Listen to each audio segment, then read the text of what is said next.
Hey guys, how's it going? CoderMan here. In today's video, I wanted to talk about the Bronco. So you guys need to check your email. I just received an email about an hour ago from Bronco, basically saying that my Bronco is waiting for its top, which we kind of all knew.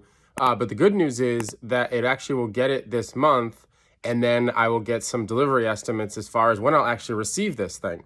So I'm curious, who exactly is getting this email?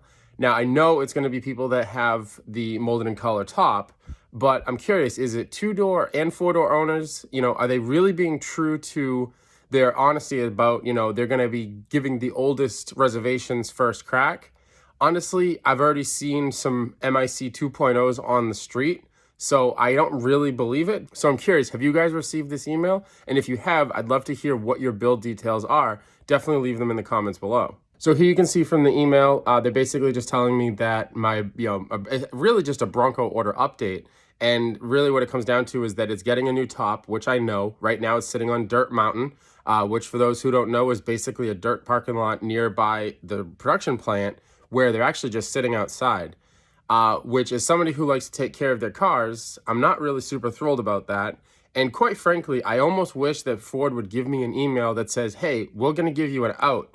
You can release the VIN or release the vehicle back to us, and we'll give you first shot at a 2022, because there's some new colors, and quite honestly, I'd pick the green. I mean, I'm just going to go right out and say it. The green looks amazing, and I would pick it. In addition to that, by the time I actually get this, which I'm estimating is probably going to be mid to late October, it's basically about 2 months before it's a 2022. So it's going to be a super late model. All that being said, if it does come in, I'm going to love the hell out of it. I'm going to have tons of fun with it. We'll see how it does in the snow.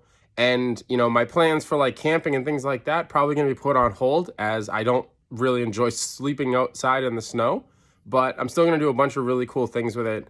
And of course, I'll be bringing you guys along for the ride. So that's all I have for this video. Just a super quick one, really just to, essentially just one question. Did you guys receive this email if you are a reservation holder? And if so, what is your Bronco build? So as always, appreciate you guys checking out these videos. I love making them, and I love your guys' support. So please continue to do so. Please like, comment, and subscribe, and I'll catch you in the next video.